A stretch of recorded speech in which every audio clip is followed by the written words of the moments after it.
Hi friends, welcome on my YouTube channel Ashish sir solution. Friend, आज हम discuss करने वाले हैं अवकलज के अनुप्रयोग में स्पर्शरेखा और अभिलंब। हालांकि आज मैंने दो क्वेश्चन किए हैं कि स्पर्शरेखा का समीकरण किस तरीके से निकाला जाता है और अभिलंब का समीकरण किस तरीके से निकाला जाता है। यदि आपने इसकी इंट्रोडक्शन वीडियो नहीं देखी है अवकलज के अनुप्रयोग में स्पर्शरेखा अभिलंब की, तो आप उस वीडियो को भी जाके जरूर देख लें। वहाँ पर मैंने इंट्रोडक्शन कंसेप्ट भी इसके बारे में डिस्कस किया है उस वीडियो में। यहाँ पर मैं स्पर्श रेखा का समीकरण और अभिलंब का समीकरण किस तरीके से निकालते हैं उसको डिस्कस कर रहा हूँ। और हाँ, बोर्ड के ही क्वेश्चन लिए हैं मैंने, ठीक है मैम। जैसे कि मैंने ईयर भी डाल रखे हैं बोर्ड के, ठीक है मैम। ये किसी स्टेट बोर्ड में आ रखे हैं और यहाँ पे भी मैंने यानी दो क्वेश्चन लिए, दोनों क्वेश्चन बोर्ड में है। तो आप देख सकते हैं एग्जाम ओरिएंटेड क्वेश्चन मैंने लिए हैं, ठीक है मैम। तो बिल्कुल डिटेल में क्वेश्चन सोल्व करने की मैं कोशिश करूँगा, ठीक है। तो सोल्यूशन फर्स्ट करता हूँ मैं।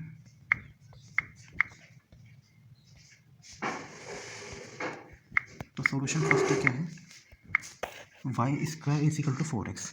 यानी हमें परवलय दिया गया है। परवलय हम कहाँ पढ़ते हैं? कोनिक सेक्शन में, जो हम 11वीं स्टैंडर्ड में पढ़ लेते हैं, कक्षा 11 में, ठीक है। क्लास 11th में कोनिक सेक्शन पढ़ लेते थे, शंकु परिच्छेद कहते हैं, ठीक है मैम। तो परवलय दिया गया है, परवलय की हमें स्पर्शरेखा का समीकरण निकालना है और हमें पॉइंट भी गिवन है, यानी बिंदु भी गिवन है। तो किस तरीके से निकालेंगे? बहुत आसान होता है इसका फॉर्मूला, ठीक है मैम। तो अगर हम सबसे पहले मैं सूत्र की बात करना चाहता हूँ, सूत्र क्या होता है, उसके बिना तो क्वेश्चन होने का ही नहीं है। तो स्पर्श रेखा का समीकरण, स्पर्श रेखा का समीकरण,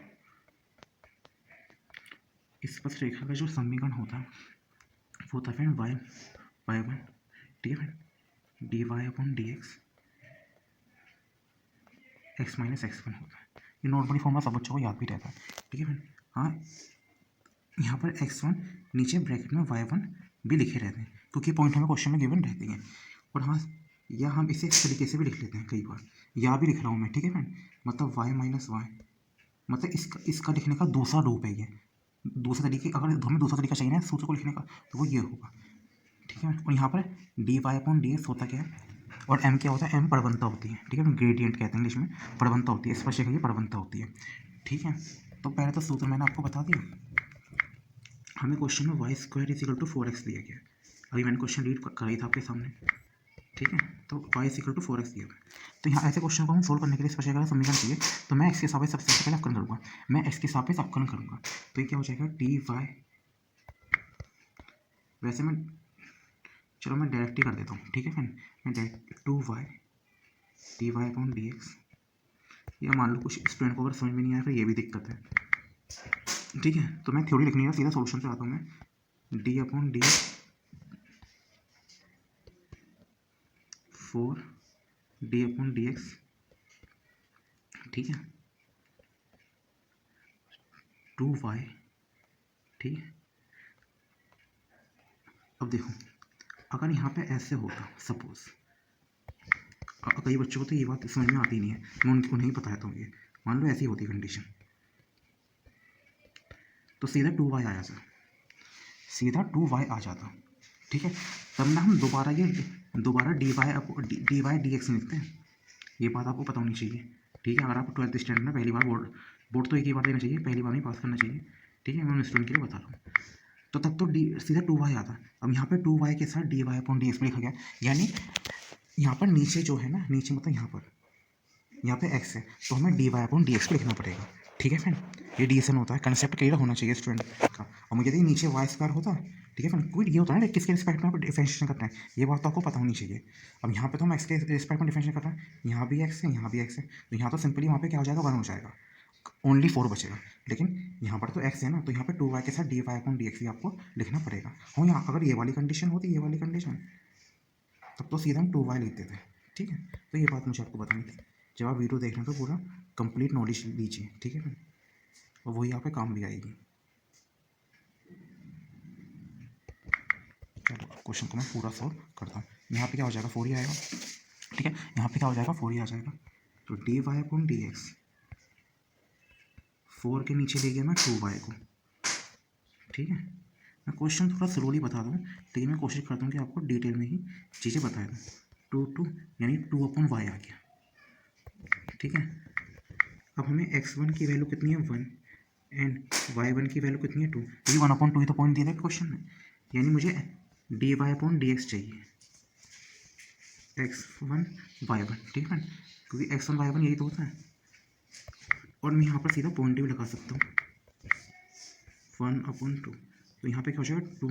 नीचे हमारा क्या बचा था, y तो बचा था अभी, तो y की जगह मैं 2 रख दूँगा, यानी जो मेरी प्रबंध, यानी यहाँ पर क्या आ गया dy/dx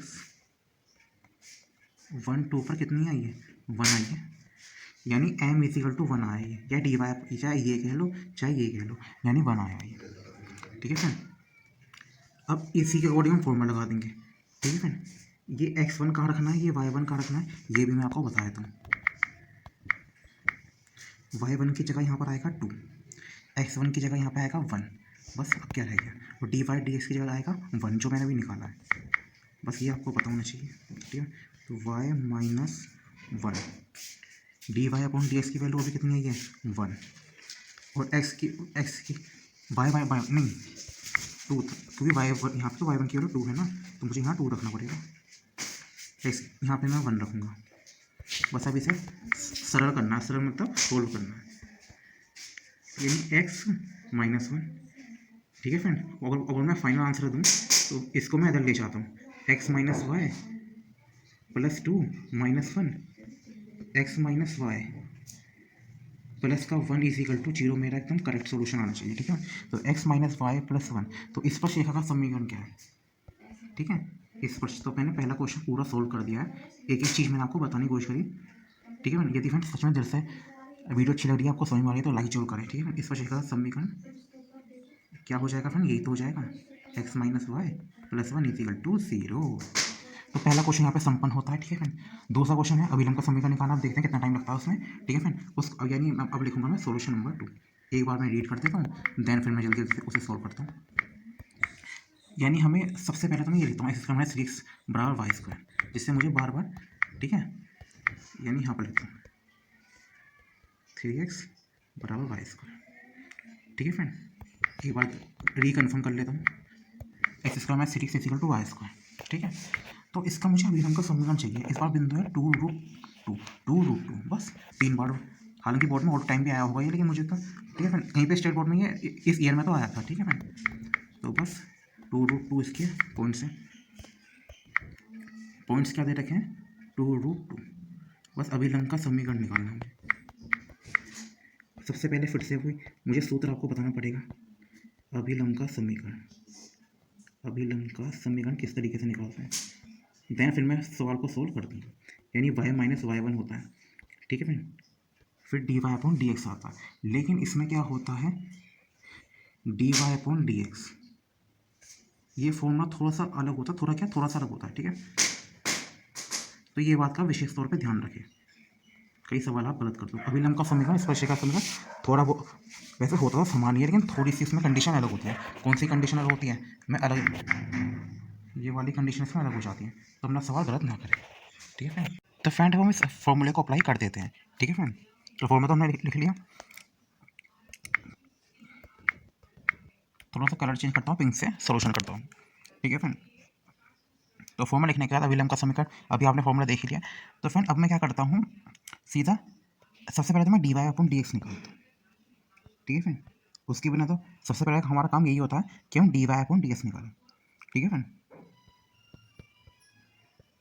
तभी तो हमें m भी तो चाहिए, ठीक है। और हाल वैसे तो ये क्वेश्चन तो मैं तो हमें ये दिया गया था, ठीक है फ्रेंड, मतलब एक मिनट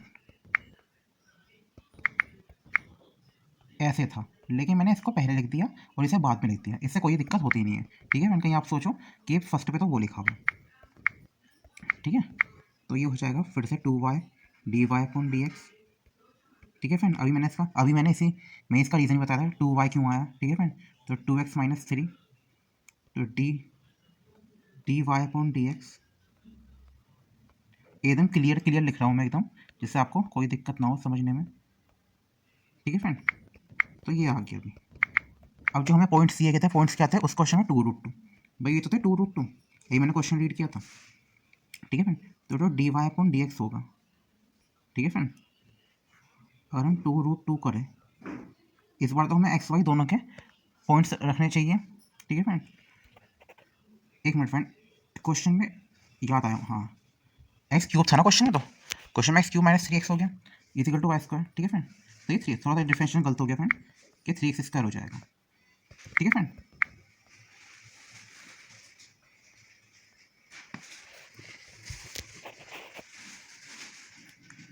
तो ये हम यहाँ पर यानी एक्स की जगह रो रखना है, ठीक है फ्रेंड। ये क्वेश्चन में फ्रेंड आप करेक्शन कर ले, ये एक्स क्यूब है, ठीक है friend, x cube minus 3x है इजिकल टू वाई, मतलब क्वेश्चन क्या है, x cube minus 3x equal to y square, ठीक है।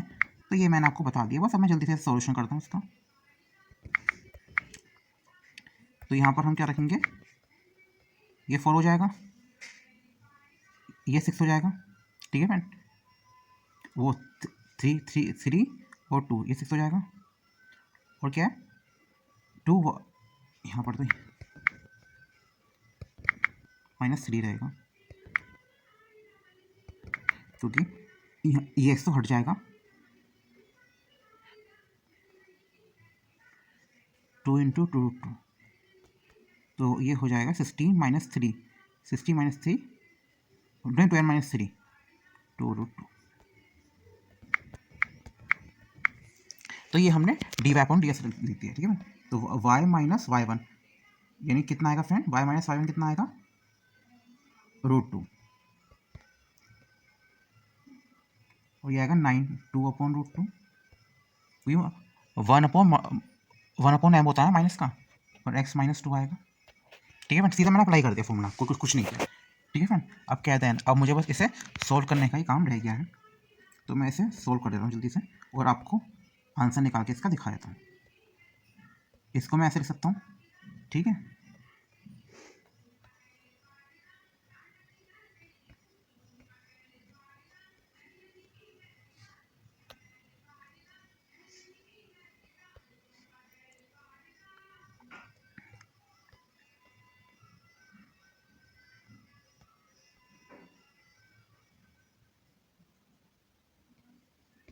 (9y + 2√2x), ठीक है फ्रेंड।